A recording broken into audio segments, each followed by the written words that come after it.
ချက်တွေကိုနမယ်လေးနဲ့ဒါဆန္ဒကဒီလိုပြောထားတာလေးဒီစက်ကြတယ် ကျမနာမည်လားကျမနာမည်ကမပြောမှာလို့ဒေါက်တာနေမြင့်ပါလို့ ဟုတ်ကဲ့ဒါညမှာ ရုံးဝတီလိုက်ရအမအကြီးဆုံးပါလို့ ဟုတ်ကဲ့ပါဆိုတော့ဒါရိုးရီနိုင်နဲ့ရော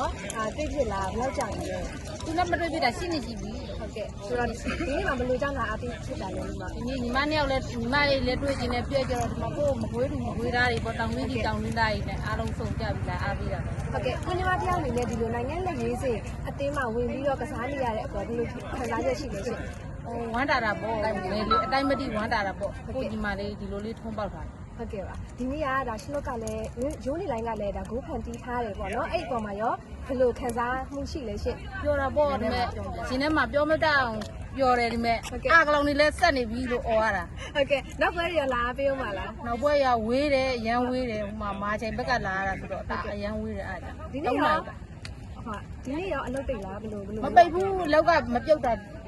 မပြောအောင်မဆူတောင်းအောင်မ2ရက်ရှိပြီ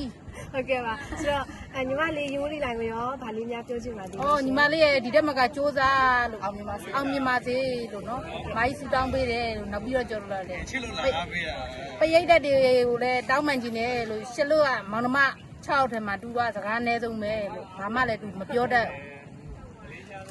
အိမ်ခွင့်ရလို့တောင်းမှပဲလို့အိမ်မှာမွေးချင်းနေစီအနှက်မရောက်ဘူးလို့သူကအားကြောင့် ဟုတ်ကဲ့ကျေးဇူးအများကြီးတင်ပါတယ်ဖြည့်ပေးတာ မွေးချင်းနေစီကိုအကုန်လုံးဘယ်လိုပြောမလဲကိုဘက်အိမ်ဒီဘက်အိမ်တော့သူမတော်ဘူးအဲ့လောက်တောင်သူစကားနေတဲ့လူပါလို့အမှားများပိုင်ခွင့်လို့ပါလို့အမှားရင်လည်းမဆဲပါနဲ့လို့သူကစိတ်ခံစားရကတအားကိုစိတ်ခံစားလို့လို့မလို့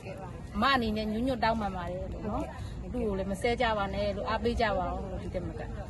ကျေးဇူးအများကြီးတင်ပါတယ် ကျေးဇူးတင်ပါတယ် ဟုတ်ကဲ့ပါအမ ဒီနေ့ကတော့ဒီနေ့အောင်ပေးတာပါအရင်ကချစ်ပါတယ်ကျမတို့မြန်မာတွေရွှေတွေအတွက်ကိုအများကြီးခုံယူတယ်ဒီနေ့အသေးရတယ်ကျမတို့အတွက်အများကြီးညှော်နှိမ့်ချက်တွေအများကြီးပါ ထိုင်းနိုင်ငံရဲ့လို့မှစင်ကောင်းတုံးလုံးမှဆူတောင်းတယ်လို့မြန်မာတွေရွှေရပါစေဆိုပြီးဆူတောင်းခဲ့တယ်လို့နော် ဒါတော့မင်းများနဲ့ညီမလေးတွေကိုလည်းကျေးဇူးတင်ပါတယ်ရှင် ကျေးဇူးတင်ပါတယ်